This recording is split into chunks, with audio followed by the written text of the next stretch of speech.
Batal dak wuduk jika terkena kemaluan kanak-kanak bawah 7 tahun tanpa berlapik. Bagaimana pula air kecing berak bayi yang hanya menyusui bawah badan bawah 6 bulan. Baik. Dia kata kalau kita terpegang kemaluan kanak-kanak yang bawah 7 tahun batal dak wuduk. Dengar baik-baik.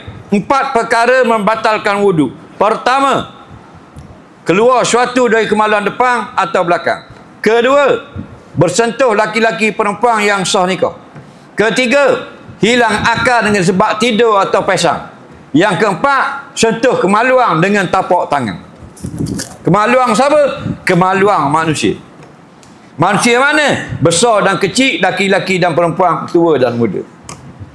Walaupun kemaluan itu budak umur sehari, batal wuduk. Dalil, Nabi kata, man massa zakarah fal yatawadda. Ayyuma imra'atin massat farjaha fal tatawadda. Mana-mana kamu yang laki-laki pegang angry bird dia, wajib mengambil wuduk. Mana-mana kamu perempuan pegang karipak dia, wajib ambil wuduk. Kat mana batal wuduk? Pegang dengan tapak tangan. Walaupun angry bird bayi yang masih umur 1 hari. Tapak tangan saja.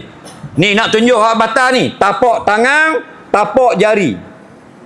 Tapak tangan, tapak jari. Batal. Ni angry bird, batal. Batal. Batal. Batal. Kat mana tak batal? Belakang tak batal.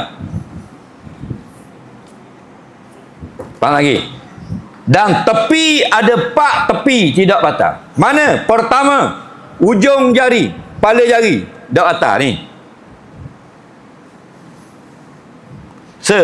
Kedua, tepi tapak tangan, belah tepi. Kalau kita akak gini, dia tak nampak duduk tepi. Tepi tapak tangan tak batal. Faham lagi? Tepi tapak tangan. Kedua, tepi jari. Ni, tepi jari. Tepi belah tepi. Faham? Ni, tepi. Tak batal. Faham lagi? Ketiga, keempat, celah jari. Ni, celah ni. Ni, tak batal. Faham? Ha. Jadi dia gatal, dia garu seminggu. Tak batal. Walaupun nelah kulit. Faham? Tidak batal. Bodoh namanya. Jadi kalau bayi, batal ke tak? Batal. Tak ada kait dengan bayi, dengan orang tua. Faham? Bagaimana pula dengan kecing berak bayi yang menyusui badan bawah 6 bulan? Najis muka papah itu lain. Itu masalah air kecing saja. Air kecing siapa? Bayi laki-laki. Bayi perempuan tidak termasuk.